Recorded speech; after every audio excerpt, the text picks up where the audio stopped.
Innal hamdalillah nahmaduhu wa nasta'inuhu wa nastaghfiruh wa na'udzu billahi min shururi anfusina wa sayyiati a'malina man yahdihillahu fala mudilla lahu wa man yudlilhu fala hadiya lahu.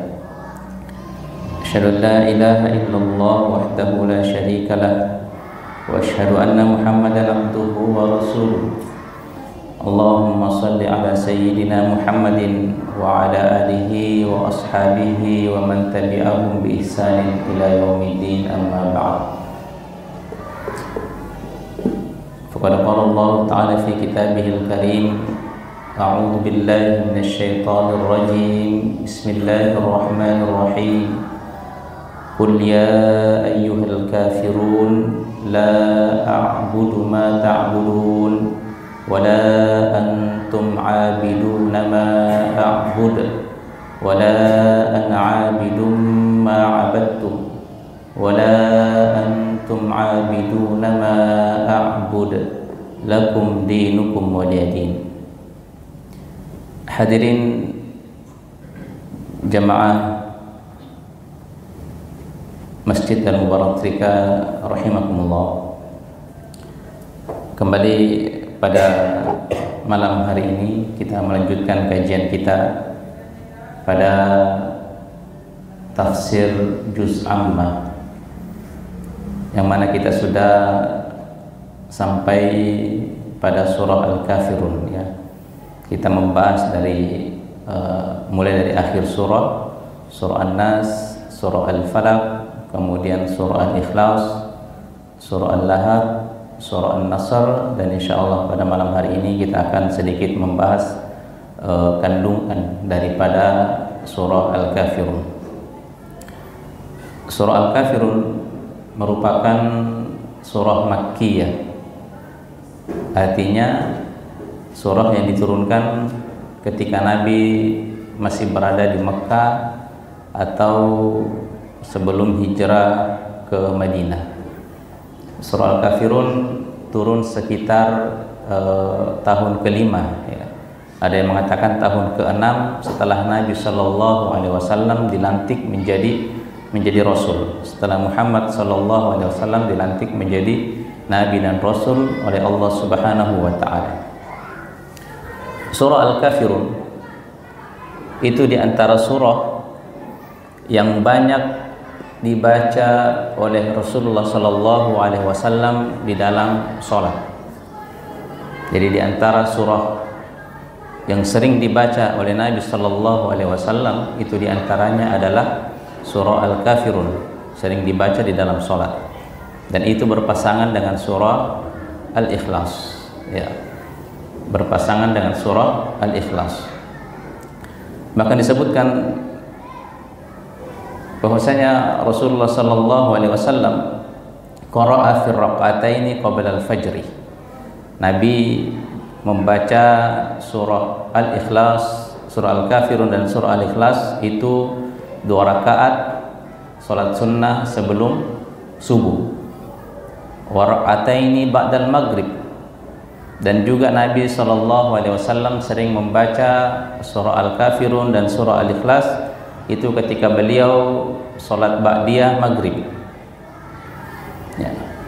Di antara juga kondisi atau waktu yang dimana Nabi Shallallahu Alaihi Wasallam sering membaca surah Al-Kafirun dan memerintahkan kita untuk membaca surah Al-Kafirun itu adalah ketika kita hendak tidur ya.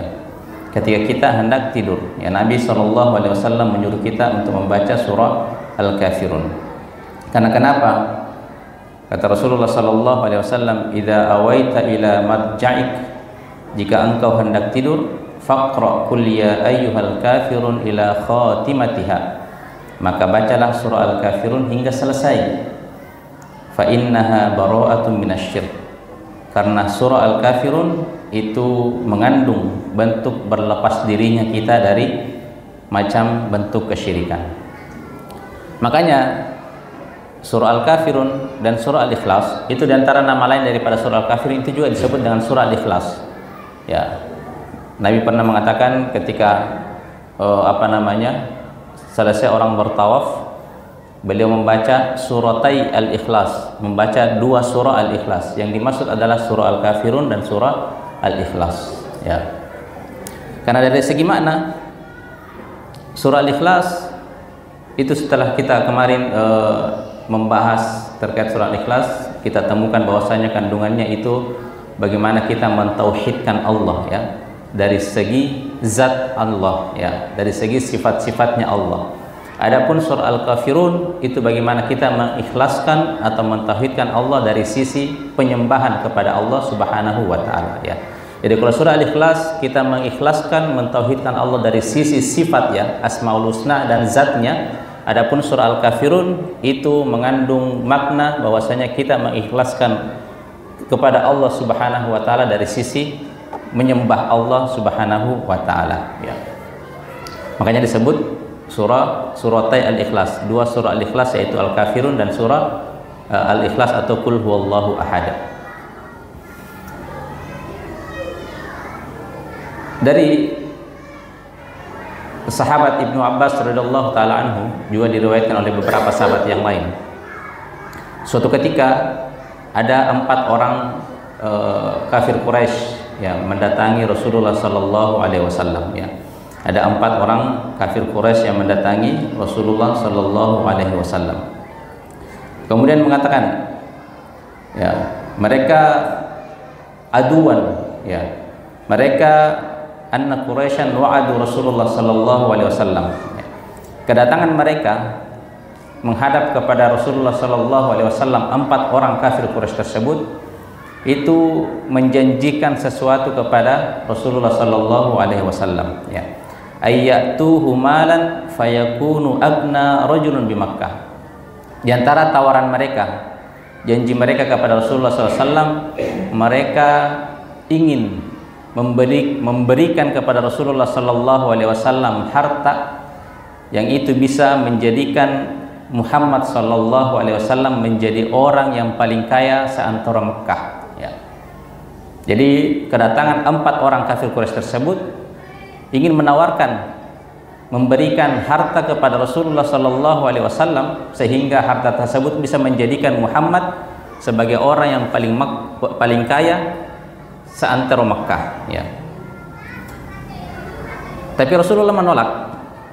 Kemudian tawaran selanjutnya, wa yuzawwijuhu ma arada minan nisa.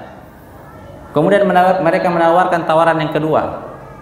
Mereka menawarkan hendak menikahkan Rasulullah sallallahu alaihi wasallam dengan siapapun wanita yang ingin dinikahi oleh Rasulullah di kota Makkah, ya. Atau siapapun wanita yang paling cantik yang dipilihkan dan hendak dinikahkan kepada Rasulullah sallallahu alaihi wasallam, ya. Kemudian dalam riwayat yang lain, ya, Nabi pun menolak. Ya, tawaran selanjutnya adalah mereka ingin memberikan jabatan, menjadikan Rasulullah sallallahu alaihi wasallam sebagai pemimpin di antara mereka, ya, atau salah satu pemimpin di antara orang-orang kafir Quraisy. Tapi lagi-lagi Rasulullah menolak. Ya. Kenapa? Apa tujuan keempat orang kafir Quraisy tersebut ingin menawari Rasulullah sallallahu alaihi wasallam harta, menawari Rasulullah sallallahu alaihi wasallam wanita, dan menawari Rasulullah sallallahu alaihi wasallam tahta, ya. Karena kenapa? Agar wakaffa an syatami alihatina, ya. Mereka ingin agar Rasulullah berhenti untuk, ya, berhenti untuk agar Rasulullah sallallahu alaihi wasallam itu tidak mencela sembahan-sembahan mereka, ya. Kemudian agar mereka tidak menyebut-nyebut, ya, menyebut-nyebut bahwasanya sembahan-sesembahan apa yang mereka lakukan adalah merupakan kesesatan, apa yang mereka lakukan merupakan kesyirikan, ya. Jadi itu diantara tujuan mereka adalah agar Muhammad sallallahu alaihi wasallam berhenti menyebarkan ajaran Islam, ya. Jadi orang-orang kafir Quraisy ini pada saat itu sudah mulai panik, ya. Sudah banyak orang-orang Quraisy yang mereka diam-diam masuk ke dalam agama Islam, ya. Sudah masifnya orang-orang Quraisy yang terbuka hatinya untuk menerima agama Islam, ya. Jadi orang-orang kafir pada saat itu melihat sudah banyak orang yang masuk ke dalam agama Islam, akhirnya mereka menawari apapun tadi yang kita sebutkan agar Muhammad SAW berhenti mendakwakan Islam. Ya. Dan itu semua ditolak oleh Rasulullah SAW. Ya. Kemudian mereka tidak putus asa. Ya. Ada tawaran selanjutnya. Kalau begitu ya Muhammad, bagaimana kalau kita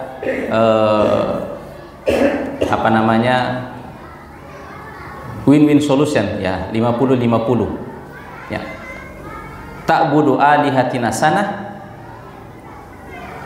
thumma wa na'budu ilahaka sana. Bagaimana kalau kita gantian ya? Kalian menyembah sembahan-sembahan kami, Tuhan-Tuhan kami itu 1 tahun.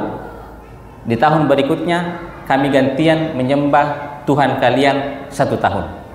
Ya. Jadi dia menawarkan solusi. Tadi tawaran-tawaran yang lainnya itu tidak ditolak oleh Rasulullah SAW. Kemudian mereka menawarkan solusi yang lain. Ya, artinya agar kita tidak saling gontok-gontokan, ya, tidak saling menzalimi satu sama lain. Bagaimana kalau ta'budu alihatana sana, kalian menyembah sembahan-sembahan kami, ya, bahasanya situ alihatina, sembahan-sembahan kami, ya, karena kan Tuhan orang kafir Quraisy itu kan banyak. Setahun, dan wa na'budu ilahaka, dan kami menyembah Tuhan kamu. Di situ bahasanya memakai tunggal, setahun. Maka disitulah turun surah Al-Kafirun, 1 surah untuk menjawab tawaran orang-orang Quraisy yang datang menghadap Nabi sallallahu alaihi wasallam. Maka turunlah Kul ya ayyuhal kafirun. Ya, ketika mereka sering mendesak Nabi sallallahu alaihi wasallam, maka Allah pun menurunkan wahyunya dari Lauhil Mahfuz, surah Al-Kafirun, ya, 6 ayat. Kul ya ayyuhal kafirun. Katakan wahai Muhammad. Ya, ketika ada ayat yang dimulai dengan kata-kata kul, itu menunjukkan bahwasanya Al-Qur'an itu bukan karangan Muhammad sallallahu alaihi wasallam, ya. Ada yang menyuruh dan ada yang disuruh untuk mengatakan. Katakan wahai Muhammad, ya ayyuhal kafirun, hai orang-orang kafir. Hai orang-orang kafir. Ya, Nabi sallallahu alaihi wasallam disuruh mengucapkan, memanggil mereka dengan kata-kata kafir. Kata-kata kafir ini keras atau tidak? Keras, ya. Panggilan kafir itu merupakan panggilan kejelekan. Ya. Padahal Rasulullah sallallahu alaihi wasallam adalah orang yang lembut. Fabima rahmatin minallahi lintalahum. Ya.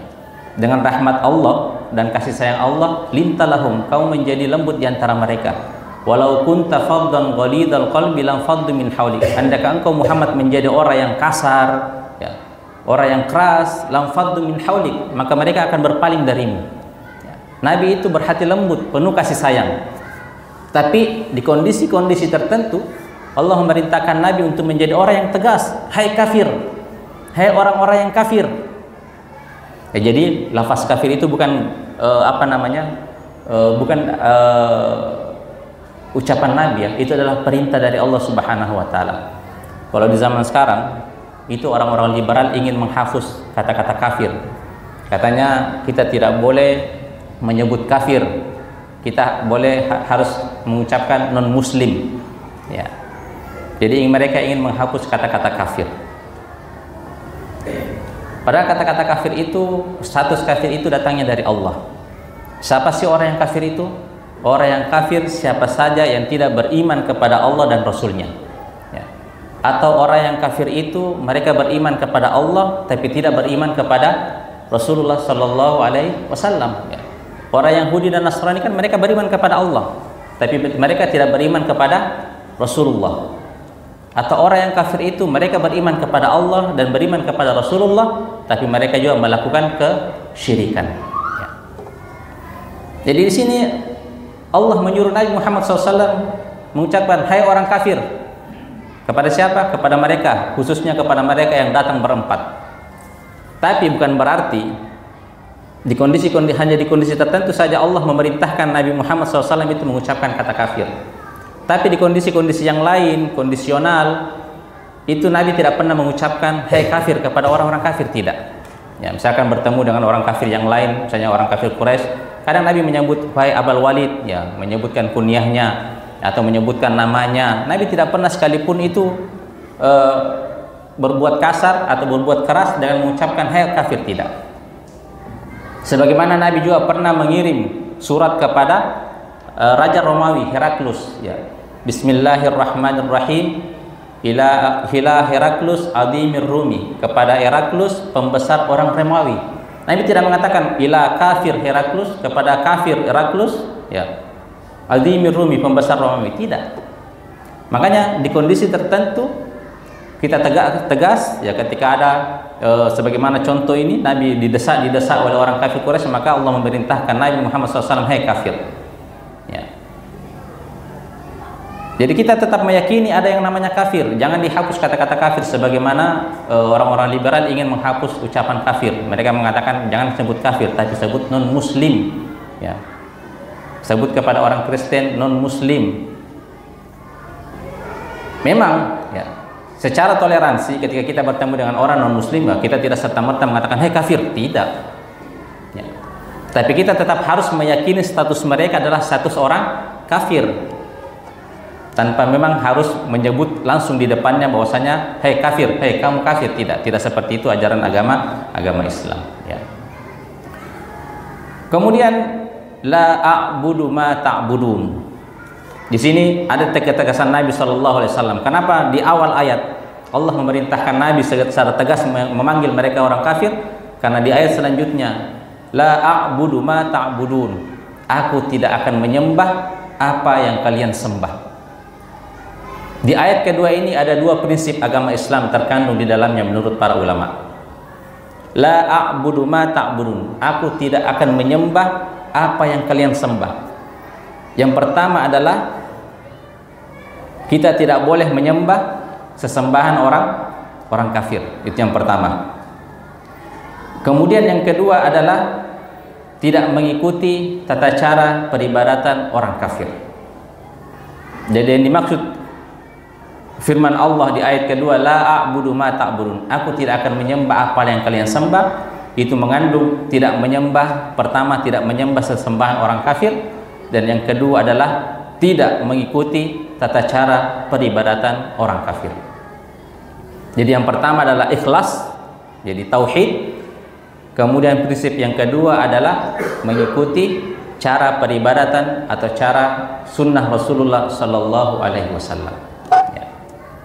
Jadi tegas, apapun tawarannya ketika mereka menawarkan Nabi SAW harta tahta wanita agar Nabi SAW meninggalkan menyebarkan agama Islam, atau mereka menawarkan agar Nabi dan para pengikutnya menyembah Tuhan-Tuhan mereka setahun, setelah itu gantian mereka menyembah Allah setahun.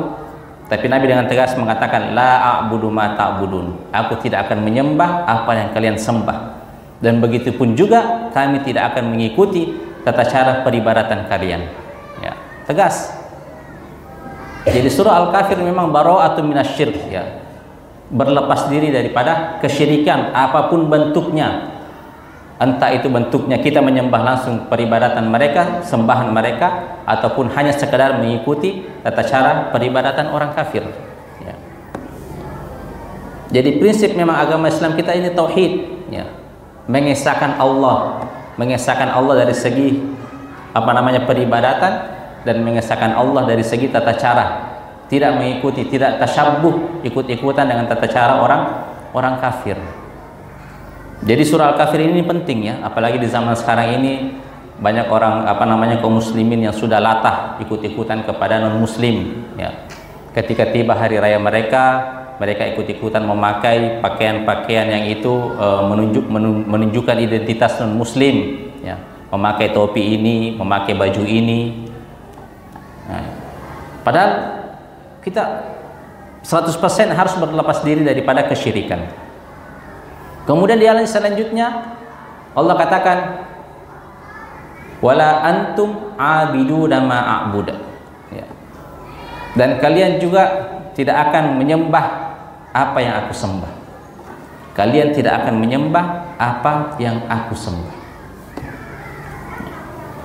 Di sini secara khusus Allah menyebutkan ayat tersebut kepada 4 orang tadi. Siapa orang tadi? Siapa orang kafir Quraisy yang datang menghadap kepada Nabi? Mereka adalah Al-Aswad bin Al-Mughalib, kemudian Umayyah bin Al-Khalaf, kemudian Al-Walid bin Al-Mughirah, kemudian Al-As bin Al-Wahid. Ya, 4 orang itulah yang menjadi utusan yang sering mendesak Nabi Shallallahu Alaihi Wasallam. Jadi Nabi katakan kepada mereka, la a'budu ma ta'budun, wala antum abiduna ma a'budu, dan kalian juga sekali-kali tidak akan menjadi penyembah apa yang aku sembah. Ya. Dan memang orang kafir itu, meskipun mereka mengatakan, meskipun mereka tadi menawari, bagaimana Muhammad kalau kita win-win solution ya, 50-50, setahun kamu menyembah sembahan-sembahan kami dan setahun kami menyembah sembahan kalian.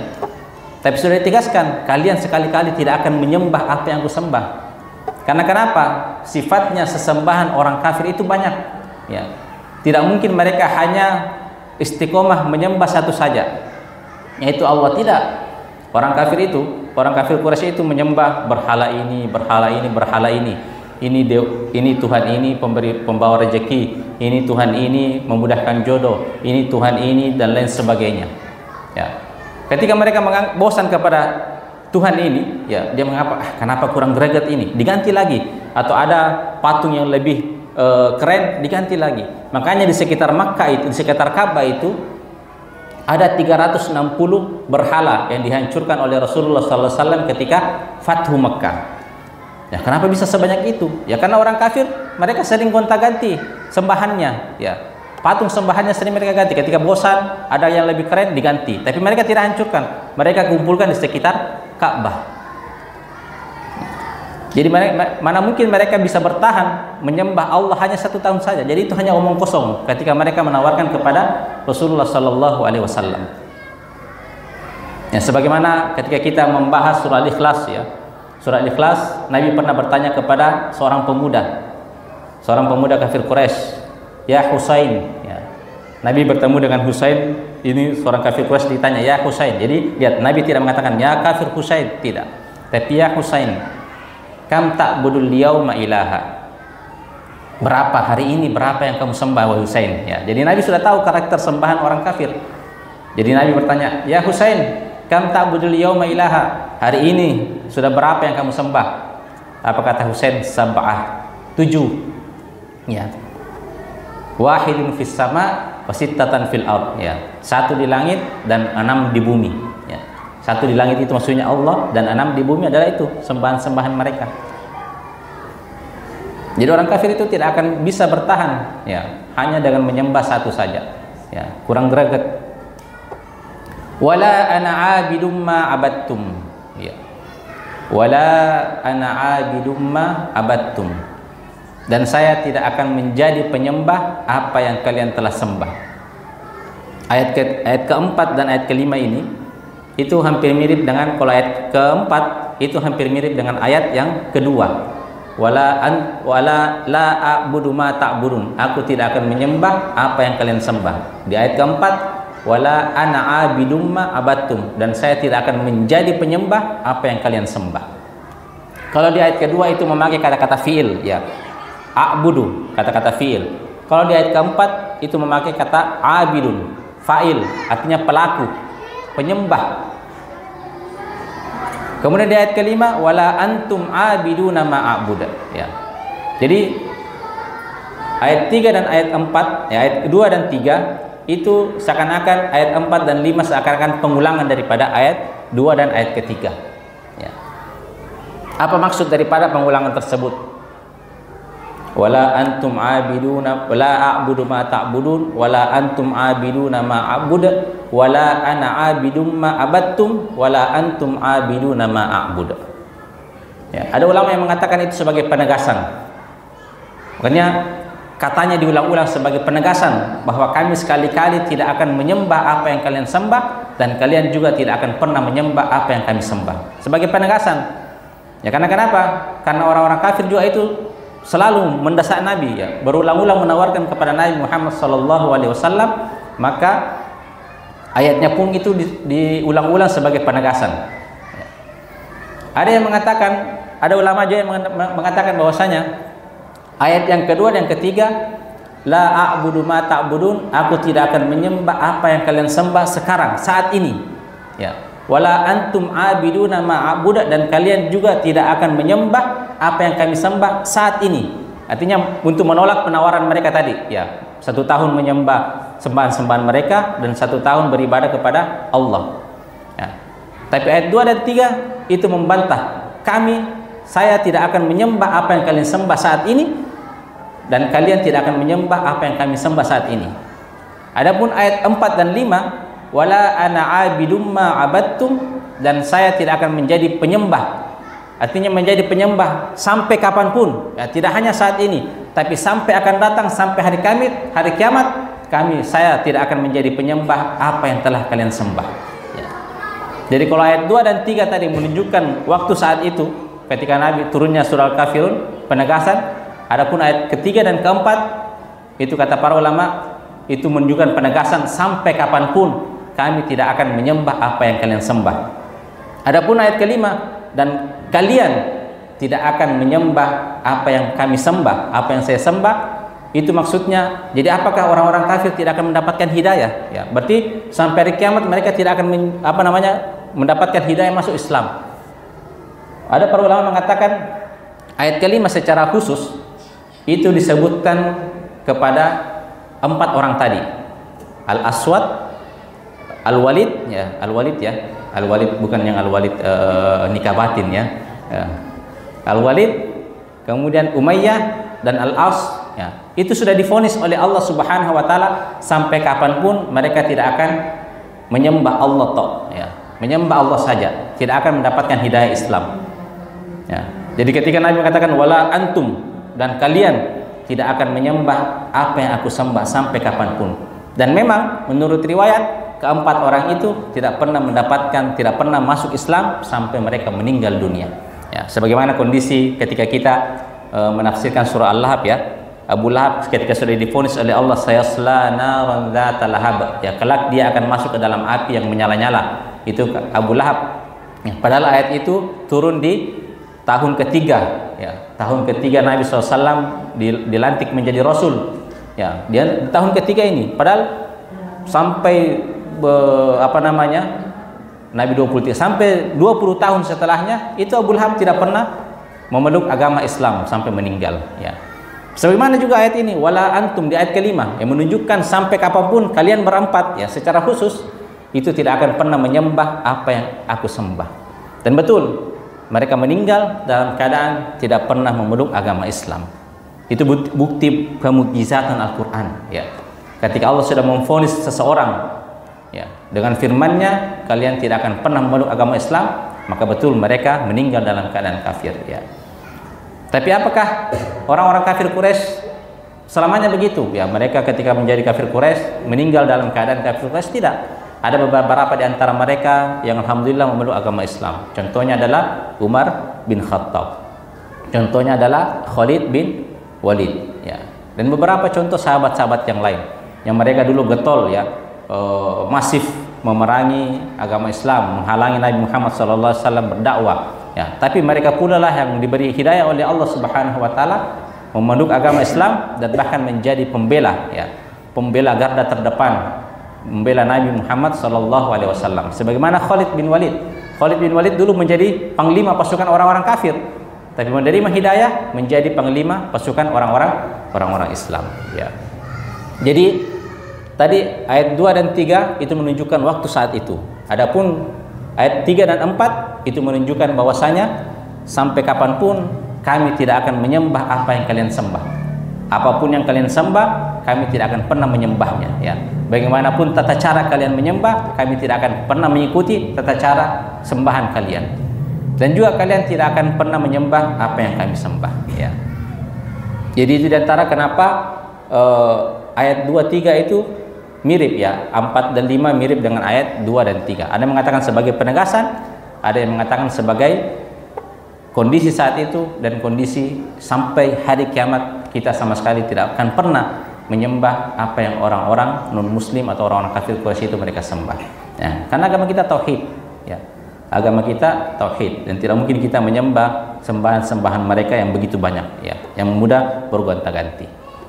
Jadi itu prinsipnya adalah kita tidak akan menyembah, ya, sembahan orang kafir, dan kedua kita tidak akan mengikuti tata cara peribadatan orang kafir. Karena kenapa? Kenapa kita harus mengikuti tata cara peribadatan orang kafir? Karena agama Islam ini sudah sempurna, ya. Allah berfirman di ayat terakhir turun, al-yauma akmaltu lakum dinakum wa atmamtu alaikum ni'mati wa raditu lakum Islam madina. Ya, ayat itu turun ketika Nabi haji wada, ya, haji perpisahan. Hari ini telah kesempurnakan bagimu agamamu, telah sempurna. Yang namanya agama itu, yang namanya sesuatu yang sudah sempurna, ya, itu kalau ditambah-tambah lagi, dirubah-rubah lagi, hilang kesempurnaannya. Ya. Contoh misalkan Allah sudah memberikan kita tubuh yang sempurna, ya. Di antara bentuk kesempurnaan kita adalah Allah memberikan kita 2 telinga. Ya. Coba kalau kita tambah 1 telinga lagi, ya. Mau disimpan di mana? Di sini? Ya. Hilang keindahannya, hilang kesempurnaannya. Begitu juga agama Islam yang sudah turun kepada Nabi Muhammad SAW. Ya. Dengan meninggalnya Nabi, dengan turunnya ayat al-yauma akmaltu lakum, maka tidak ada lagi tata cara peribadatan yang lain, tambahan. Ya. Kita tidak boleh berinovasi-inovasi, ya. Berzikir sambil joget-joget, ya. Puasa ini Allah sudah memerintahkan puasa sunnah dan puasa wajib, yang sudah diatur sedemikian rupa. Beritikaf wa antum akifuna fil masajid, kita beritikaf diperintahkan di masjid, ya, bukan beritikaf di goa, ya, mencari wangsit, beritikaf di batu-batu dan lain sebagainya. Ya. Kita tidak mengikuti cara peribadatan orang-orang kafir, ya. Kemudian ayat terakhir, lakum dinukum waliyadin, ya. Lakum dinukum waliyadin. Ayat ini sering dijadikan orang-orang kafir, orang-orang liberal saat ini itu sebagai bentuk pluralisme, ya. Sebagai bentuk pluralisme. Karena artinya bagimu agamamu dan bagiku agamaku. Jadi Allah mempersilahkan kita, bagimu agamamu dan bagiku agamaku, ya. Katanya ini adalah ayat pluralisme. Jadi kita harus toleransi, bagimu agamamu dan bagiku agamaku. Apakah betul ayat ini sebagai bentuk toleransi? Salah, ya, 100% salah. Karena kenapa? Ayat ke-6 ini itu sebagai kesimpulan daripada ayat pertama sampai ayat ke-5. Tidak mungkin ayat itu sebagai mempersilahkan seseorang itu terserah, ya, kalian mau pilih agama yang mana terserah, ya, semua agama itu sama. Tidak mungkin. Ketika Allah menyebutkan di ayat pertama, hai orang-orang kafir, saya tidak akan menyembah apa yang kalian sembah, dan kalian tidak akan menjadi penyembah apa yang aku sembah, dan saya tidak akan menjadi penyembah apa yang kalian sembah, dan kalian sekali-kali tidak akan menyembah apa yang kamu sembah. Kemudian di akhirnya lakum dinukum waliyadin, bagimu agamamu dan bagiku agamaku. Ya, itu adalah kesimpulan mulai daripada ayat pertama, mulai ketika Allah tegas dari ayat pertama sampai ayat ke-5, maka di akhirnya itu lakum dinukum waliyadin bukan sebagai bentuk mempersilahkan, tapi sebagai bentuk ancaman. Bentuk ancaman. Ilustrasinya seperti ini. Ketika saya bilang kepada anak saya, jangan kau manjat pohon kelapa, nah, bahaya, ya. Tapi anak saya ngeyel, ya, dia tetap manjat pohon kelapa. Ketika saya dapat tidak manjat pohon kelapa, saya bilang, ya, lebih tinggi lagi, nah, tinggi lagi, kasih tinggi lagi. Apakah itu bentuk saya mempersilahkan? Tidak, tapi itu adalah bentuk ancaman, ya. Ilustrasinya seperti itu. Ketika saya sudah katakan kepada anak saya, jangan panjat pohon kelapa, ya, atau jangan naik motor kebut-kebutan, ya. Ketika saya dapat tidak kebut, ya, tancap lagi, ya. Artinya itu ancaman. Upacida misalkan, kalau misalkan dia kecelakaan dengan ngebut-ngebut, itu bukan bentuk mempersilahkan, ya. Sebagaimana Allah, bagimu agamamu, artinya itu ancaman dari Allah, ya. Bagimu agamamu pasti ada konsekuensinya, dan bagi kami agama kami, ya. Makanya Ibnu Abbas radhiyallahu taala anhu ketika menafsirkan lakum dinukum waliyadin, lakum dinukum kufrum billah waliya at-tauhid, ya. Bagimu agamamu itu merupakan kekufuran kepada Allah Subhanahu wa taala. Waliyadin, dan bagi kami agama kami adalah at-tauhid, yaitu mengesahkan Allah Subhanahu wa taala, ya. Jadi tidak mungkin ayat ini ditafsirkan, dimaknai sebagai bentuk pluralisme, bentuk sebagai sebagaimana yang digembar-gemborkan oleh orang-orang liberal bahwasanya pluralisme, ya, semua agama itu sama. Kalaulah semua agama itu sama, maka buat apa Nabi Muhammad SAW kurang kerjaan capek-capek mendakwakan agama Islam, ya kan? Kalau semua agama sama, ya, jadi untuk apa Nabi kurang kerjaan, ya, berperang mendakwakan agama Islam, ya, sampai harus mengorbankan nyawa dan sebagainya kalau kita menganggap bahwasanya semua agama sama? Tidak mungkin, ya. Jadi orang-orang liberal itu ingin menghilangkan kata-kata kufur, ya, selalu menggembor-gemborkan pluralisme, semua agama sama, ya. Padahal bagaimana mungkin kita mengatakan agama sama padahal non muslim itu ancamannya neraka, sedangkan kita bertauhid ancamannya surga, ya. Apakah sama? Tidak sama. Jadi sering-seringlah kita membaca surah Al-Kafirun ini. Surah Al-Kafirun, makanya Nabi itu sering membaca surah Al-Kafirun dan menggandengkan dengan surah Ikhlas. Ya, bahkan Nabi menyuruh kita untuk membaca surah Al-Kafirun ketika kita ingin tidur, itu sebagai ikhtiar kita, ya. Ikhtiar kita agar kita senantiasa istiqomah, terhindar dari berbagai macam bentuk kekufuran dan kesyirikan, ya. Dan juga kita berlepas diri daripada tata cara yang ibadah-ibadah yang bisa atau ritual-ritual yang bisa menjadikan kita melakukan kesyirikan kepada Allah Subhanahu wa taala, ya. Ya. Jadi itu bukan ketika kita tegas terhadap agama kita, ya. Sama sekarang ini kalau kita meyakini bahwasanya agama Islam adalah agama yang paling benar, itu dianggap intoleran, ya. Dianggap intoleran, ya. Ketika kita menganggap bahwasanya agama yang lain itu adalah agama yang sesat, itu dianggap adalah bentuk intoleran, ya. Padahal kan kita meyakini agama kita sebagai agama yang paling benar, bukan agama yang paling benar, tapi agama yang benar, ya. Jangan kita katakan agama yang paling benar. Kalau kita mengatakan agama yang paling benar, berarti kita menganggap ada agama yang benar, ya. Tapi memang kita hanya mengatakan agama Islam adalah agama yang benar. Satu-satunya agama yang benar adalah agama Islam, ya. Berarti kalau kita meyakini bahwasanya satu-satunya agama yang benar adalah agama Islam, berarti agama yang lain itu adalah memang tidak dibenarkan dan tidak diterima oleh Allah Subhanahu wa taala. Wa may yabtaghi ghairal islami dinan fala yuqbala min, kata Allah. Barang siapa yang mencari agama selain daripada agama Islam, maka tidak akan diterima selama-lamanya, ya. Jadi jangan dianggap adalah bentuk intoleransi kalau kita menganggap bahwasanya agama kita adalah agama yang benar, satu-satunya agama yang benar, tidak. Tapi bentuk toleransi adalah silahkan, ya, kamu mau menyembah agamamu silahkan, ya. Nah, tapi tetap saya akan memperingatkan orang-orang terkait tentang kesesatan agama kalian, ya.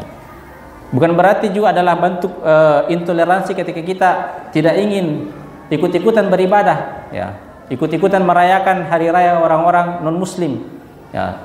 Kita dianggap sekarang ini tidak toleransi, ya, kalau kita tidak mengucapkan selamat ketika orang-orang non muslim merayakan hari raya mereka, itu dianggap intoleran, ya. Padahal justru itulah sebenarnya toleransi itu ketika mereka merayakan hari raya mereka, kita tidak perlu ikut campur, ya. Tidak perlu ikut-ikutan, ya. Dari awalnya membolehkan mengucapkan selamat hari raya mereka, selamat Natal misalkan. Nah, setelah itu lama-lama sebagai bentuk toleransi membolehkan ikut-ikutan, ya, masuk ke gereja sama-sama merayakan hari Natal. Lama-lama tidak hanya duduk-duduk, akhirnya lama-lama membolehkan ikut turut serta ambil acara, ya, pada saat hari raya Natal. Akhirnya mereka berselawat di dalam gereja, ya. Itu naudzubillah. Makanya Nabi sudah memperingatkan, ya, kalian akan mengikuti, ya, la tattabi'anna sunanal ladzina man kana qablakum. Kalian akan mengikuti, ya, tata cara orang-orang muslim, baik itu Yahudi dan Nasrani. Sehasta demi sehasta, sejangkal demi sejangkal, orang-orang muslim akan latah, ya. Bahkan ketika orang non muslim itu Yahudi dan Nasrani masuk ke dalam lubang biawak, ya, orang muslim juga nanti akan ada yang ikut-ikutan masuk ke dalam lubang biawak. Dan itu sudah tercermin di zaman sekarang ini. Yang awalnya membolehkan mengucapkan selamat Natal atau selamat hari raya yang lain, setelah itu ikut-ikutan merayakan hari raya hari raya mereka di dalam tempat ibadah mereka. Kemudian selanjutnya adalah ikut-ikutan turut serta mengambil acara pada acara hari raya mereka, ya. Makanya hal seperti ini kita harus tegas ya jamaah sekalian dirahmati Allah Subhanahu wa taala. Maka sering-seringlah membaca qul ya ayyuhal kafirun. Ya, itu sebagai bentuk kita ikhtiar sebagai Allah menyelamatkan kita dari berbagai macam bentuk kekufuran dan kesyirikan ya. Yang itu sudah mulai samar-samar ya. Sekarang sudah mulai samar-samar hal tersebut ya. Mulai samar-samar yang apa namanya yang tegas terhadap agamanya dianggap intoleransi, kemudian yang ikut-ikutan dianggap toleransi ya. Bukan toleransi namanya, tapi toler asin ya. Nah, padahal kita tegas dengan agama kita ya. Sebagaimana ketika kita sering membaca di dalam doa iftitah ya, inna sholati wa nusuki wa mahyaya wa mamati lillahi rabbil alamin ya, hanya untuk Allah ya, hanya untuk Allah tanpa harus mencampur adukan dengan tata cara peribadatan orang-orang non muslim.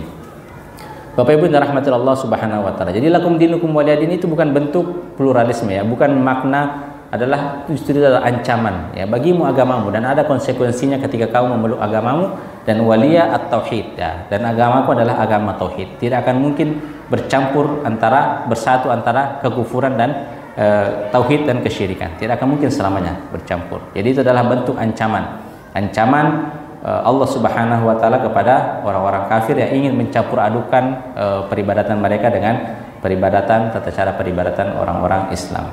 Bapak Ibu rahmatullah Allah Subhanahu wa taala, maka kita sebagaimana tadi yang disarankan dianjurkan oleh Nabi sallallahu alaihi wasallam, kita membaca surah Al-Kafirun ya dengan surah Al-Ikhlas sebagai bentuk yang pertama ketika kita mengamalkan itu adalah kita mendapatkan pahala dari membaca surahnya. Kemudian yang kedua adalah kita mendapatkan pahala dari bentuk mengikuti sunnah Rasulullah sallallahu alaihi wasallam ya. Salat maghrib sudah salat maghrib, ketika kita salat sunnah ba'da maghrib kita membaca Al-Kafirun di ayat pertama, kemudian Al-Ikhlas di ayat kedua ya.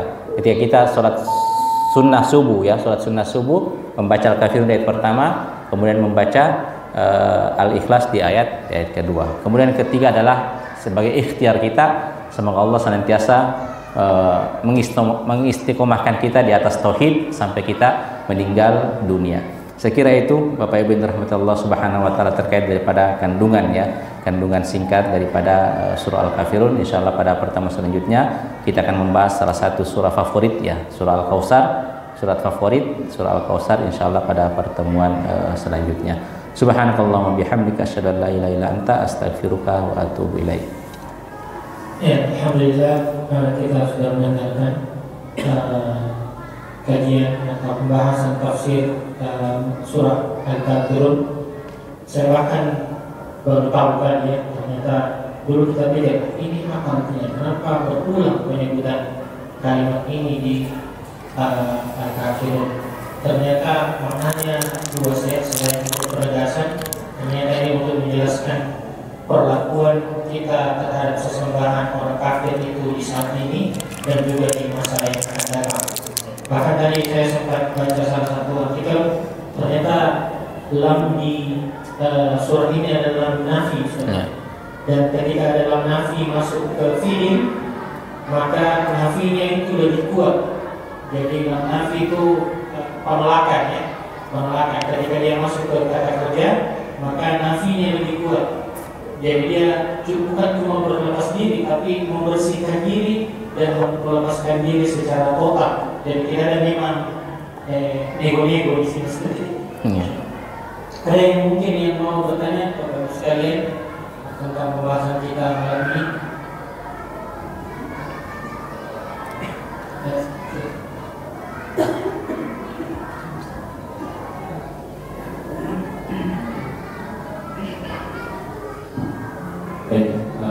Seperti saya menanyakan tentang bagaimana sikap kita ketika ada orang kafir yang meninggal.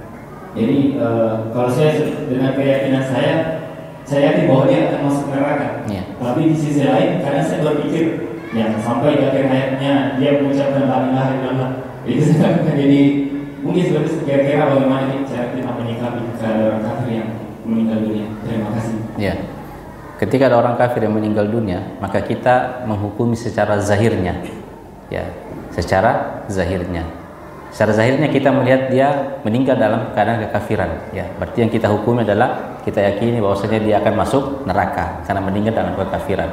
Ya, adapun di belakangnya ternyata sebelum meninggal dia mengucapkan la ilaha illallah, itu kan di luar daripada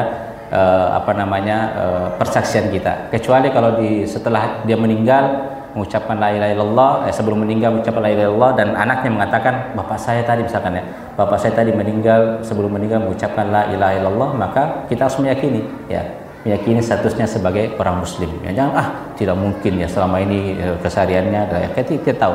Kalau ada yang menyaksikan bahwasanya dia mengucapkan la ilaha illallah sebelum meninggal, maka kita merubah persangkaan kita yang tadinya kita menganggap bahwasanya dia meninggal dalam keadaan kafir dan akan masuk neraka ya, sebagaimana keyakinan Ahlus Sunnah. Tapi ketika ada yang menyaksikan dia mengucapkan la ilaha illallah, maka kita harus mengubah keyakinan kita bahwasanya insyaallah dia akan meninggal dalam keadaan muslim, bertobat, bahkan bertobat sebelum meninggal, dan setelah itu tidak pernah melakukan dosa. Kita yakini insyaallah dia akan husnul khotimah dan masuk ke dalam surga ya. Wallahu taala alam. Iya, bahkan pernah kejadian di zaman Rasulullah pada saat perang, ketika ada sahabat ingin merebas seseorang, kemudian dia mengucapkan la ilaha illallah. Iya betul, dia mengucapkan la ilaha illallah, tapi sahabat itu tidak percaya. Wah, tidak Rasulullah, dia mengucapkan la ilaha illallah itu karena hanya takut mati ya. Apa kata Rasulullah? Apakah kamu tahu isi hatinya? Ini sahabat itu dimarahi oleh Rasulullah karena ada orang kafir ya. Dia ketika sahabat itu berhadapan dengan orang kafir tersebut, ya akhirnya orang kafir itu terdesak ya. Sudah hampir dihantam pedang oleh sahabat, dia mengucapkan la ilaha illallah ya. La ilaha illallah. Pasti persangkaan kita dia mengucapkan itu hanya karena takut ditebas mati ya. Tapi sahabat itu tetap menebas dia sampai meninggal. Akhirnya kabar itu sampai kepada Rasulullah. Rasulullah marah betul ya, memarahi sahabat tersebut ya. Tapi sahabat tersebut membela diri. Tidak Rasulullah, dia cuma mengucapkan la ilaha illallah itu tidak ikhlas, tapi hanya karena takut mati. Apa kata Rasulullah? Apakah kamu tahu isi hatinya? Ya. Jadi kita menghukumi seseorang itu dari zahirnya ya. Nah, jangan dari batinnya, dari zahirnya. Ya, ketika dia mengucapkan la ilaha illallah, entah apa motif di balik dia mengucapkan la ilaha illallah, maka kita harus menghukumi dia sebagai orang muslim. Ya, seperti itu. Allah taala. Ya. Bahkan saya pernah dengar Ustaz bahwa ternyata mohon koreksi, kalau ada non muslim atau orang kafir meninggal, maka sebenarnya kita boleh mengucapkan inna lillahi wa inna ilaihi raji'un. Yang penting tidak mendoakan. Ya, sikap kita ketika ada orang kafir meninggal, misalkan sahabat kita ya, kita ucapkan innalillahi, turut berduka cita ya, kemudian innalillahi, karena semua kita ini adalah milik Allah, baik yang muslim maupun yang kafir, dan kepadanya Allah kita akan kembali. Tapi kita tidak boleh mendoakan semoga dia mendapatkan ampunan dari Allah, tidak ya. Sebagaimana Nabi itu pernah menangis sejadi-jadinya ya, ketika dia sholat menangis sejadi-jadinya. Balik sahabat bertanya, ya Rasulullah, kenapa Anda menangis ya? Apa kata Rasulullah? Saya ingin mendoakan ibuku ya, ibuku Aminah itu agar Allah mengampuninya, tapi tidak diizinkan oleh Allah. Ya, dari sinilah para ulama, ini hadis sahih ya, bisa dibuka di kitab tafsir Ibnu Katsir ketika menafsirkan surah Taubah, maka nalin nabi yastaghfiru lil musyrikin ya. Tidaklah sepantasnya seorang nabi itu mendoakan, memohonkan ampun kepada orang musyrik. Dari ayat itu, ketika ayat itu turun, ketika Nabi pada saat itu menangis ya, saya meminta izin kepada Allah untuk mendoakan ampunan kepada ibu saya Aminah, tapi Allah tidak mengizinkan. Apa artinya? Berarti disitulah ulama berpendapat, maaf ya ini agak sensi. Jadi dari situlah, dan itulah yang mengatakan bahwasanya ibunda Nabi itu meninggal dalam keadaan musyrik ya, kafir ya. Sensi ini pembahasannya sensi, tapi bisa dibuka di tafsir Ibnu Katsir ya, tafsir paling menjadi referensi ya, tafsir.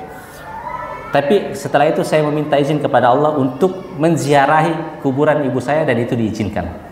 Ya, jadi itulah menyebabkan kenapa Nabi SAW itu menangis sejadi-jadinya. Karena yang pertama meminta izin agar mendoakan ibunya Nabi diampuni, tapi Allah tidak mengizinkan. Kemudian yang kedua, Nabi meminta izin, kalau begitu bolehkah saya ziarahi? Nah, itu diizinkan oleh Allah Subhanahu wa Ta'ala. Ya, dari situ makanya ada ulama yang menganggap bahwasanya orang tua Nabi itu maaf ya di neraka ya. Itu. Jadi ada itu bisa dibuka di tafsir Ibnu Katsir ya, di surah ketika menafsirkan surah At-Taubah ya. Surah At-Taubah di juz 11 ya. Kalau jamaah tidak percaya, ini bukan dari saya, maksudnya referensi, salah satu referensi bisa kita jadikan referensi ya. Ya, di 113 ayat At-Taubah ayat 113 ya. Sebagaimana Allah katakan, wa makana istighfaru Ibrahim liyabi, dan tidak boleh Ibrahim itu memohonkan ampun untuk bapaknya. Ya, karena bapaknya Ibrahim adalah Azar. Azar itu adalah pembuat patung. Ya, pembuat patung sembahannya orang-orang kafir di zaman Nabi Ibrahim. Dan itu dilarang oleh Allah. Ibrahim itu memohonkan ampun untuk bapaknya. Jadi secara umum kaidah kita tidak boleh mendoakan orang kafir itu, entah dia sahabat kita atau bahkan orang tua kita misalkan, ya, naudzubillah misalkan, itu tidak boleh didoakan dimohon ampun, karena sudah yakin orang meninggal dalam keadaan kafir itu keyakinan Ahlussunnah wal Jamaah adalah meninggal masuk neraka, ya, masuk neraka. Wallahu taala alam. Ya, semoga kita terlindung dari kekufuran. Demikian segera karena waktu Isya juga sudah masuk. Terima kasih atas kehadirannya. Insyaallah kita akan melanjutkan kajian rutin kita di waktu-waktu yang akan datang, insyaallah di hari Kamis, insyaallah. Dan juga kami sampaikan bahwa yang mana yang puasa Senin Kamis, kami undang untuk turut meramaikan buka puasa. Alhamdulillah sudah 1 pekan berjalan. Di pekan pertama, di pelaksanaan hari pertama itu di hari Kamis kalau tidak salah, yang puasa itu kalau tidak salah cuma 3 orang. Tapi alhamdulillah di hari Senin kemarin kalau tidak salah sudah ada 6 orang, 6 atau 7 orang kalau tidak salah. Alhamdulillah, semoga semakin banyak dan semakin banyak jamaah yang betul-betul kembali berazam, mempunyai keinginan kuat untuk menghidupkan sunnah Rasulullah SAW, yaitu berpuasa Senin Kamis. Sekian demikian, subhanallah wa bihamdik, asyhadu an la ilaha illa anta, astaghfiruka wa atubu ilaik. Assalamualaikum warahmatullahi wabarakatuh. Waalaikumsalam warahmatullahi wabarakatuh.